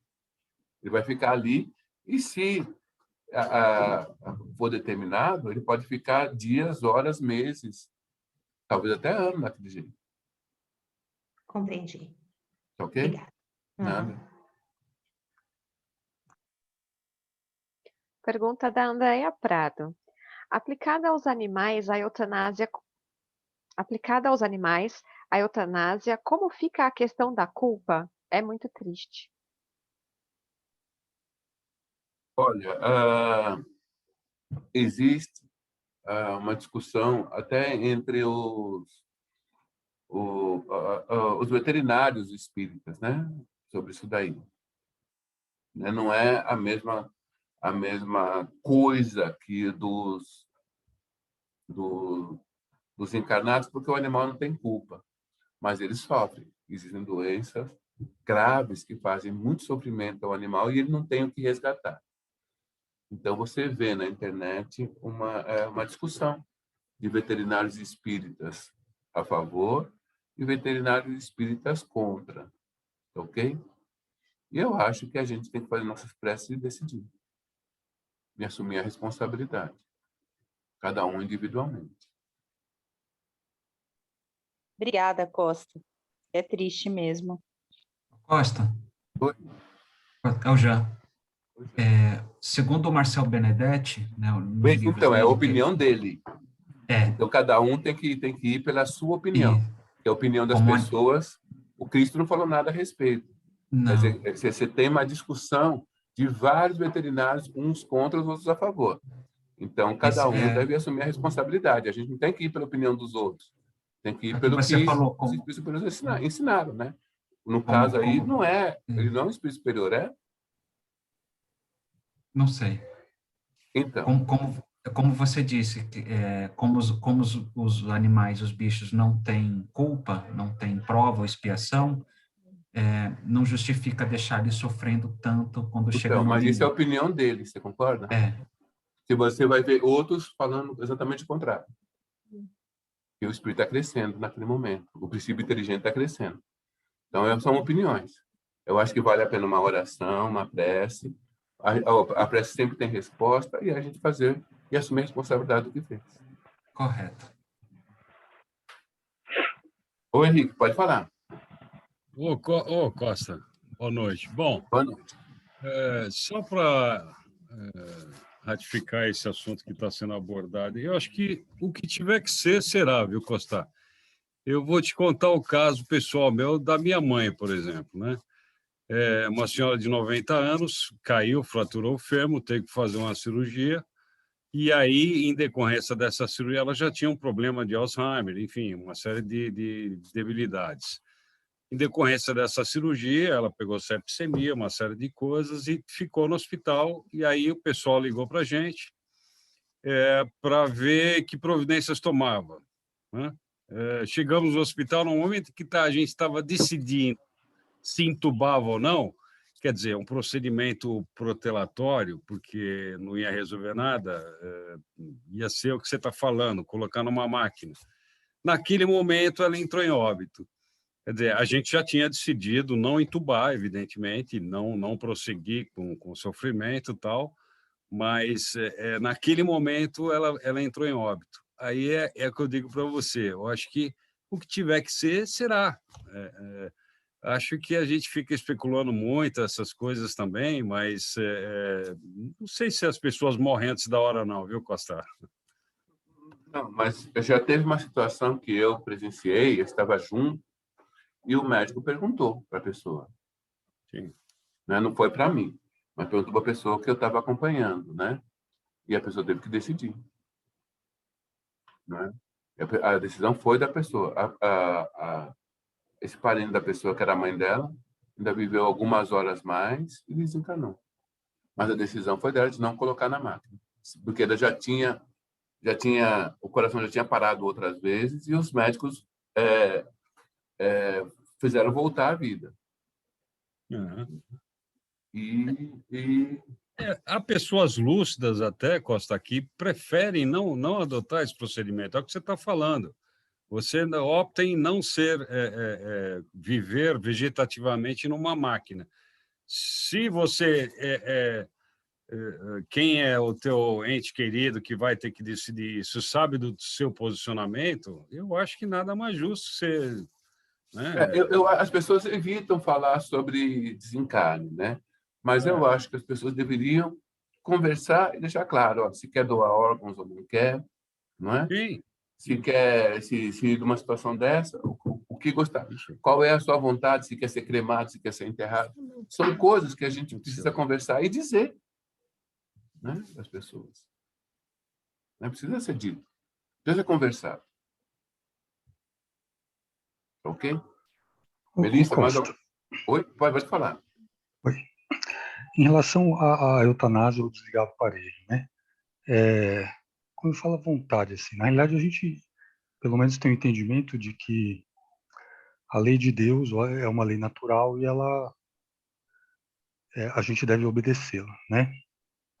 Então, quando a gente fala, por exemplo, em eutanásia, para mim, soa como a pessoa que está num processo de desencarnação e ela está querendo antecipar aquela prova, aquele momento. E a pessoa que chega nesse momento do aparelho, ela já está no limiar ali. E você deixar no aparelho, na realidade, você está retendo aquele espírito de uma coisa que naturalmente ela desencarnaria. Não tem... como é que fala? Não tem esse... Porque às vezes a gente trata como uma coisa só, mas tem esse fluxo natural da desencarnação que é inevitável, né? Então, mas tem pessoas, né? Eu já vi pessoas espíritas que acham que tem que se tentar, tem que se lutar pela vida, aconteça o que acontecer. Então, são opiniões, né? São opiniões que a gente respeita, né? A gente respeita. Mas é importante pensar, né? É importante pensar e conversar com as pessoas, com os nossos parentes, com os nossos amados. É importante conversar. Sim, sem dúvida. O que eu penso assim é porque, na realidade, com essa questão de desligar o aparelho, quer dizer, tem a questão do protocolo e tem uma realidade ali que seria reversível de maneira orgânica, vamos dizer assim. Olha, tem gente que fica no aparelho anos e anos.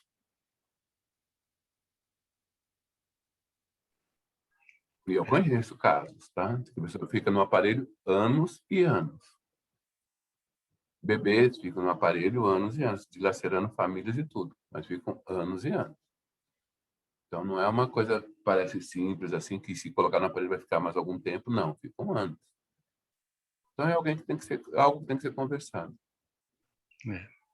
Ok?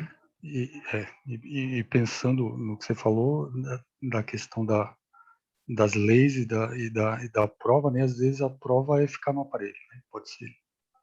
Ou o resgate, sei lá. Um contexto bem pessoal, né? Certo? O que Jesus ensinou vale perfeitamente para isso. O que você gostaria que fizesse com você? Faça ao próximo o que você gostaria que fizesse com você. Né? O que Jesus falou Agora está claro. é perfeito, né? É perfeito. Você gostaria de ficar no aparelho anos e anos? Então faça a outra pessoa também ficar. Não, você não gostaria de ficar, porque você sabe que o espírito é imortal? Então não deixe a outra pessoa ficar. Né? A gente vai vendo que os ensinamentos de Jesus, eles são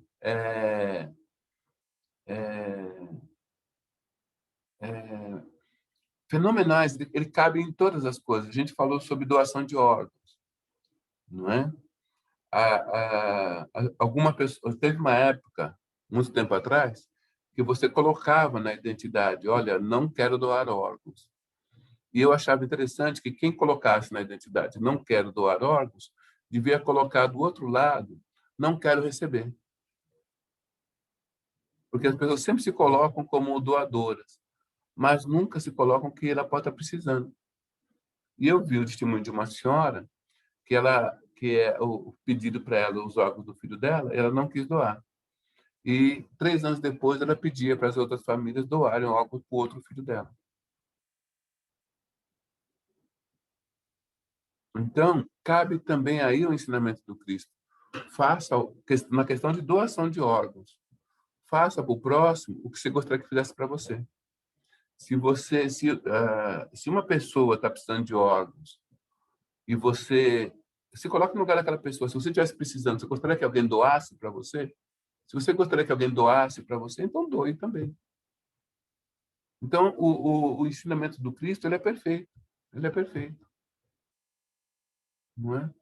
Aí, não, eu não quero doar órgãos, mas se um dia eu precisar, eu quero receber, aí é só o egoísmo, né? Aí é só egoísmo. Então, é muito interessante a gente ver como o ensinamento do Cristo é perfeito. E como tem a ver com ação e reação. Como nossas Mas eu acho que o doar órgãos é mais fácil, né? Porque, assim, você deixa claro para a sua família que você quer doar órgãos, mas quando é para você mandar desligar um aparelho de alguém que não é você, que é seu pai, sua mãe, eu acho que é mais difícil.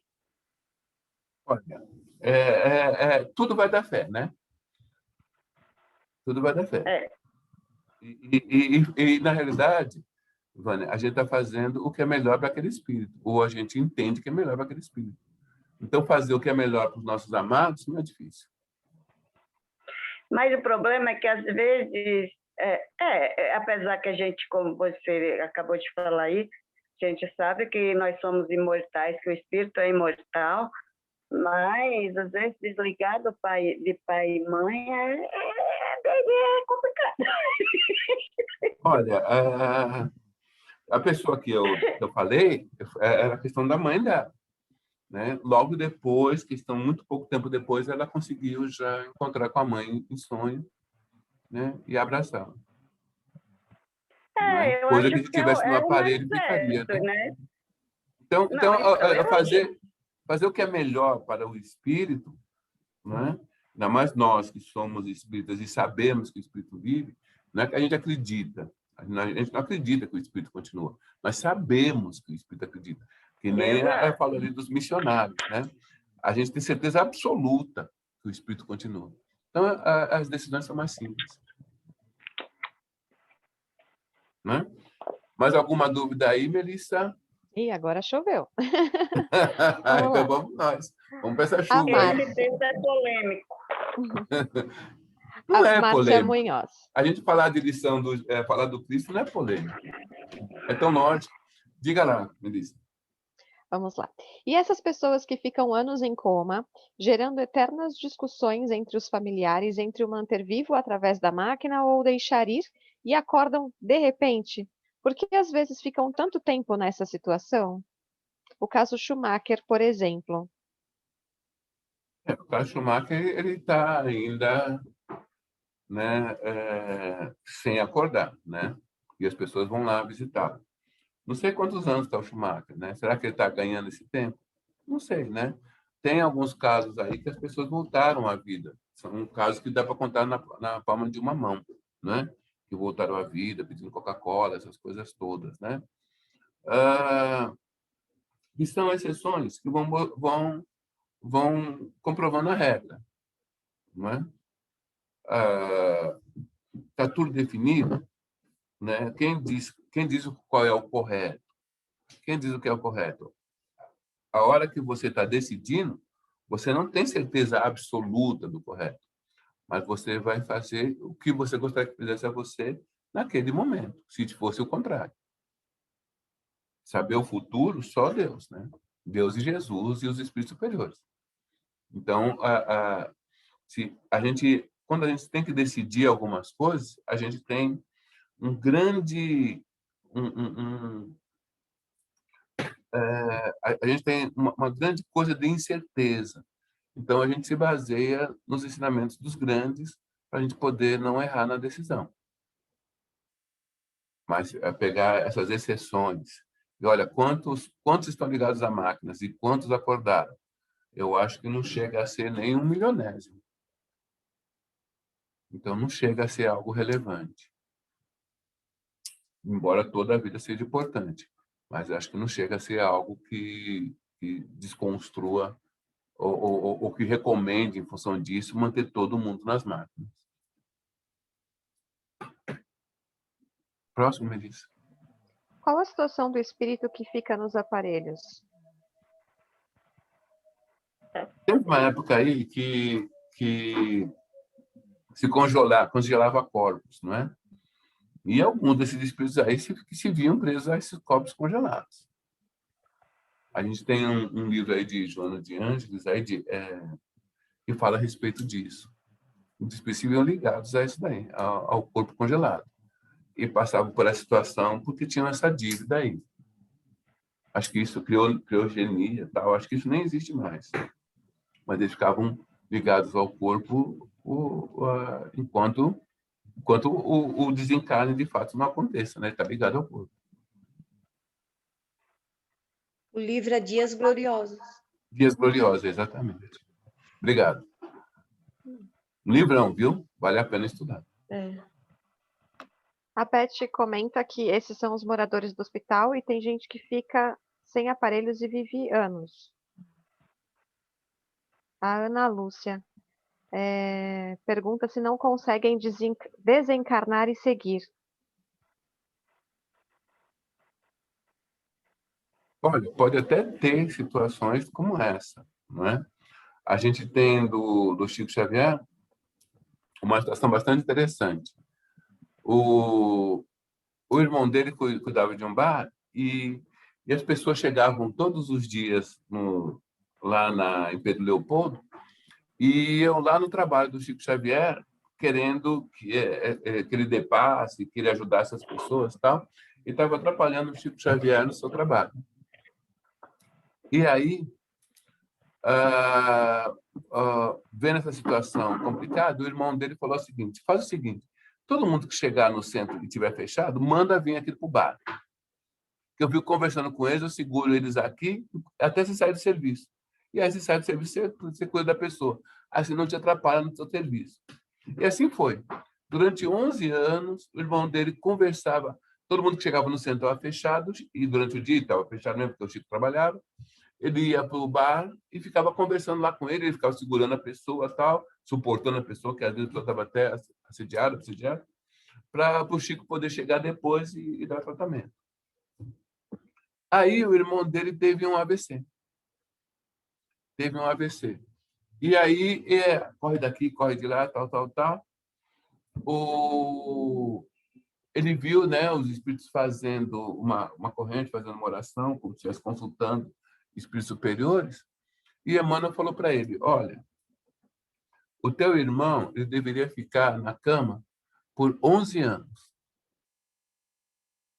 mas foi concedido a ele desencarnar agora, pelos 11 anos que ele ficou trabalhando para te ajudar. Então, ele vai ter a graça de morrer agora, de desencarnar agora. Por isso que para desencarnar, às vezes, precisa ter mérito. E ele teve mérito para desencarnar naquele momento, e não depois de 11 anos.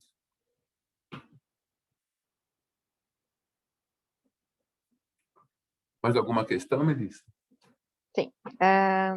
Simar pergunta. E as pessoas que têm... Oi? Perguntou, desculpa. Simar pergunta. Ok. E as pessoas que tendo um câncer se recusam a fazer o tratamento, desejando morrer naturalmente, devido aos avanços da medicina, poderia ser considerado um suicídio indireto? Olha, a gente tem a lei da conservação, né? A pessoa, todos nós temos obrigação de tentar manter a vida o quanto for possível. Então, provavelmente a consciência dessa pessoa vai cobrá-la.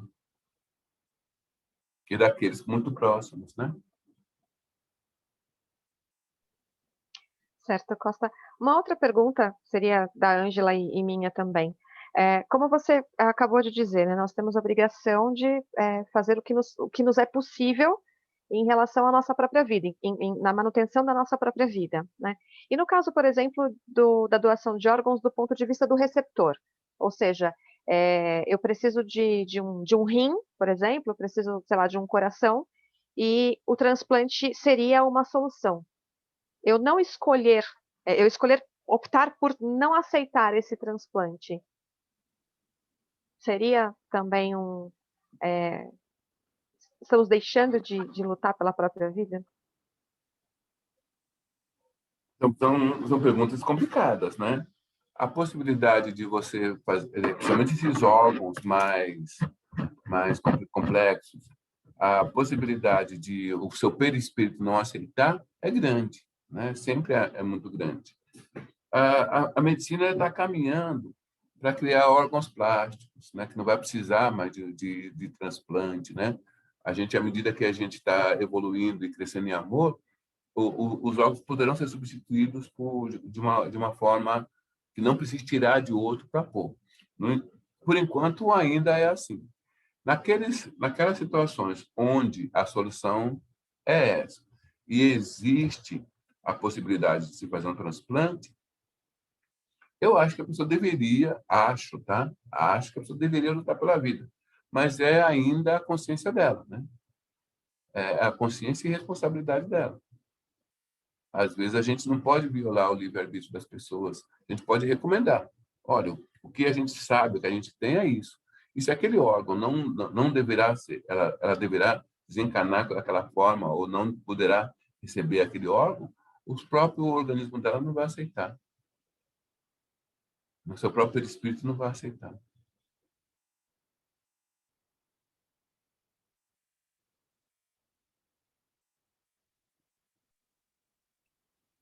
Respondeu Agora a pergunta, sim. Melissa?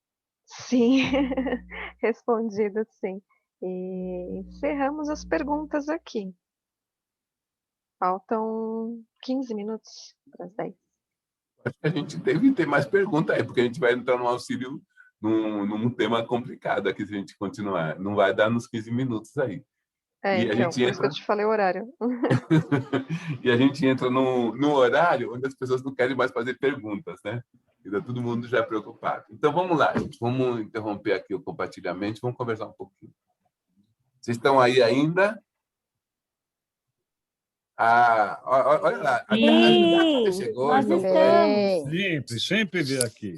Hoje está todo mundo aqui, acho, né? Pessoal, queria combinar com vocês o seguinte e ver o que vocês acham.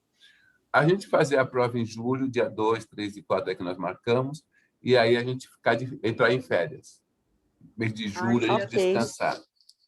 Eu acho que eu também estou precisando de umas férias aí. Daqui a pouco vai começar a cair cabelo. Nossa, O Costa pedindo férias, hein? Na realidade, gente, é férias para eu preparar a parte que não está nesse livro. Que tem a parte da mediunidade, a parte da obsessão, da doutrinação, que tem muito a ver com pensamento, e a parte de sexo também, que tem muito a ver com pensamento, e não está nesse livro. E eu quero colocar no curso. Então, durante o mês de julho, eu preparo todas essas aulas aí. A sexo e tal, essas coisas, e a parte da mediunidade, e a parte da obsessão tem um capítulo aí, mas eu gostaria muito de aprofundar muito mais. Então, é uma forma também de eu me preparar aí para passar uma coisa legal para vocês. Pode ser, então? Pode. Então, depois da prova, a gente descansa. Alguém é contra? Não. Favorável. Tranquilo. Também merece férias, né, Costa? Olha como a gente consegue unanimidade do pessoal. A gente também merece férias, né? Também acho. Férias na pandemia, Fátima. Tem importância. Todo mundo em casa, hein? Do outro curso. Todo mundo em casa estudando o outro livro aí, hein? Então, eu acho até que a prova podia ser em agosto, Costa. A maioria de vocês podia tem ler os prova dois em livros em julho. Não, agosto eu já tenho, agosto eu tenho já. Nós temos prova no início de agosto com os alunos. Exatamente. A maioria aí tem prova aí no comecinho do ano, que é outro livro, né? Mas aí os outros livros dos cursos são tudo bico, né, gente? O Valério já é bico, não é? Tudo é bico, né? Bico. É uma leitura agradável. Eu terminei ele hoje, viu, Costa? Gostei. Então, não é muito bom? É muito gostoso esse Valério aí. Gostoso. Olha, eu não diria que tudo é bico, mas se vocês falarem, eu concordo. Pessoal, se alguém não tiver mais algum... A gente falou de alguns assuntos pesados hoje, alguns assuntos importantes aí. Mas eu acho que era importante a gente conversar sobre isso também. Se ninguém tem mais perguntas, a gente vai encerrar, então, um pouquinho antes hoje. Pode ser? Porque aí a gente dá uma relaxada, né, Costa? Dá uma relaxada, olha. Depois de chorar tanto que você me fez chorar, o Henrique também me fez relembrar minha mãe, que também foi da mesma forma, né? Entubar ou não entubar, o que você fará, e só eu, filha única, decidindo. E resolvi não entubar e deixar, né? E muitas assim, lembranças. É muito difícil. Olha, a gente aos pouquinhos, a gente vai aprendendo, né? No momento das lágrimas pelos nossos amados, substituir por uma prece, né? Uma prece de agradecimento a Deus, porque se a gente está sentindo assim no coração profundamente, é porque foi muito bom, né? A companhia, o Espírito foi muito importante para nós. Então, a gente substitui por uma prece de agradecimento a Deus, né? Agradecimento a ele ou a ela, né? E você sabe que, assim, minha mãe ficou 12 anos com Alzheimer. Depois de 4 anos, ela teve um AVC e ficou sem se movimentar. Movimentava só o braço direito e mais nada. Teve que comer alimentação direta, né? Não é mais pela boca, nada. Teve que fazer a cirurgia e tal. Enfim, e há anos atrás, sei lá, uns 20 anos antes disso, o Chico Xavier, a gente foi assistir uma palestra, estava junto, e ele falou para ela, na hora dos cumprimentos, né, que ele fazia isso, foi aqui em Pinheiros, num clube de Pinheiros, né, que ele fez uma palestra. E aí, ao dar a mão para ela, ele falou, a única coisa que ele falou, minha filha, paciência, paciência, paciência. Falou exatamente essas palavras. E ela teve que ter muito. Teve mesmo. E a gente vai compreendendo todas essas coisas, né? Você sabe que existe, é muito tênue, né? Entre amor e egoísmo, né? Há um momento em que você tem que refletir. Sim. Né? Por mais que você ame, por mais que você adore, se você permanecer nessa linha, você pode virar uma pessoa egoísta. Que se quiser manter aquela pessoa viva a qualquer custo, com máquina e com coisa, você pode ser uma pessoa egoísta, na verdade. Então, o amor também liberta, né? Exatamente. O amor liberta, O amor... né? Então, isso que eu ia falar, o amor liberta, né? O amor é o melhor para aquela pessoa que a gente ama, né?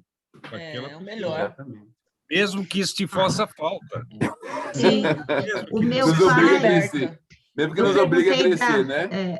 Eu perguntei da eutanásia também, porque o meu pai teve uma doença muito séria, em 9 meses ele ficou muito ruim e faleceu. Ele teve mielofibrose, uma doença muito rara. E no dia anterior, que ele estava consciente, tudo, mas ele estava internado, a médica veio conversar comigo e com a minha mãe e falou que poderia entubar, que ele viveria mais uns 40 dias, 30, 40 dias, e não teria mais que isso. Mas que o importante era a natureza, seguir o curso dela. Eu achei tão bonito que a médica, né? Hoje, pensando no dia, foi muito triste, tanto que no dia seguinte, 6 horas da manhã, eu falei com ele no telefone, e era a véspera de Natal, ele morreu no dia 22 de dezembro, né? Antivéspera de Natal. Eu falei assim, ele é animado, a doutora Patrícia falou, com a voz fraquinha, falou que eu vou voltar para casa. Falei, que bom, papai. Então, a gente vê, na hora da visita, eu estou aí. 11 horas da manhã, ele faleceu. E foi muito triste para a gente, porque todo mundo muito apegado. Meu pai era o único filho, o único homem de 5 irmãs, então ele era um homem super mimado por todo mundo, só teve filha mulher, e ele era uma figura muito querida. Depois de uns 3 meses, eu sonhei com a minha avó, mas mãe da minha mãe, que era se um dia eu conheci um espírito assim resignado, cheio de amor no coração, foi essa minha avó. Foi muito pobre, muito sofrida, uma pessoa maravilhosa. E ela falou assim para mim, avisa sua mãe avisa a Lela, né, que é o apelido da minha mãe, que ele está bem. Ele se conformou, ele já acordou e ele está melhorando. Então, para de sofrer. Aquilo foi tão... Eu acordei e lembrei. Normalmente, eu não lembro do que eu sonho. Eu acordei e eu lembrei. E eu nunca mais esqueci disso. Isso é um conforto muito grande, porque eu acho que nós fizemos o certo de não ter entubado ele. E outra coisa, essa médica falou corretamente. Ele voltou para casa. E um dia nós voltaremos também para nossa casa, né? Um dia, no momento certo, nem antes e nem depois. No momento certo a gente vai voltar para casa. Ok? Pessoal, vamos lá fazer nossa prece final, então? Costa, deixa eu só falar uma coisinha que assim, todos nós queremos férias, não é pensando em nós, Costa, é pensando em você, que você precisa descansar, que nós todos... Eu acho demais. Você precisa dormir. E você é o nosso próximo professor, então a gente quer também. Nós estamos amando ao próximo, bem é verdade. Como eu sinto amor dos adultos nesse momento. Olha o amor que nós transmitimos, nosso amor, Costa. O tamanho do amor que sentimos por você. Certo, olha só a transmissão desse amor. Muito obrigado. Uma coisa importante. Eu vou meditar a respeito, Beth. Uma coisa importante também, que o professor Costa aproveite as férias para pensar no próximo curso, né? Pois é. Olha lá o que vem por lá. Pessoal, que eu bem quero. Pessoal, eu vou desativar o som para a gente fazer a prece final, tá bom? Ok. Boa noite, gente. Boa noite. Licença, vou desativar o som. E aí é dessa forma, de forma bastante alegre, que nós rogamos a Deus, rogamos a Jesus, rogamos a todos esses espíritos que possam direcionar nossas vibrações, esses fluidos todos, a todos os espíritos que foram lembrados com saudades, que cada um deles recebesse abraço dos seus amados, as lembranças todas que nós tivemos, que possam ser substituídas por um agradecimento a Deus, por um agradecimento aos espíritos, por tanto que fizeram, por muito que fizeram, pelo crescimento que nos proporcionaram. Que essa luz envolva todo esse nosso planeta, envolvendo todos os nossos irmãos que estão em dificuldade, todos os países possam ser amparados por essa vibração.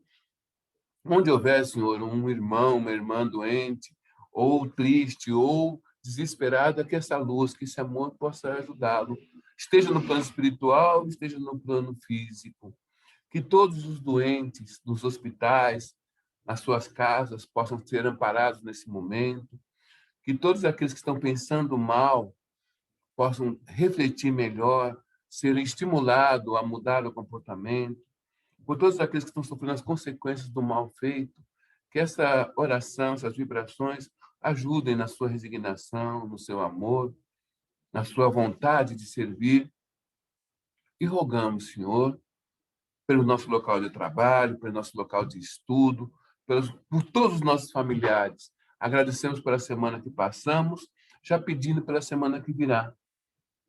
Rogamos que a vossa luz, o vosso amor permaneça no nosso lar, envolvendo todos que conosco convivem, pedindo por todos aqueles que temos dificuldades e pedindo, Senhor, que esse ensinamento cale no nosso coração, na nossa mente, e que, se formos solicitados, que possamos demonstrar que te conhecemos. Por tudo somos gratos. Graças a Deus e graças a Jesus. Boa noite a todos. Fiquem com Deus e bom fim de semana a todos. Boa noite, obrigada. Tchau para vocês. Bom descanso. Boa noite. Tchau, gente. Fica com Deus. Tchau, obrigado, viu, Melissa? Boa noite, boa noite. Tchau, boa noite. Obrigado. Tchau. Tchau. Boa noite. Tchau, gente. Boa noite. Tchau.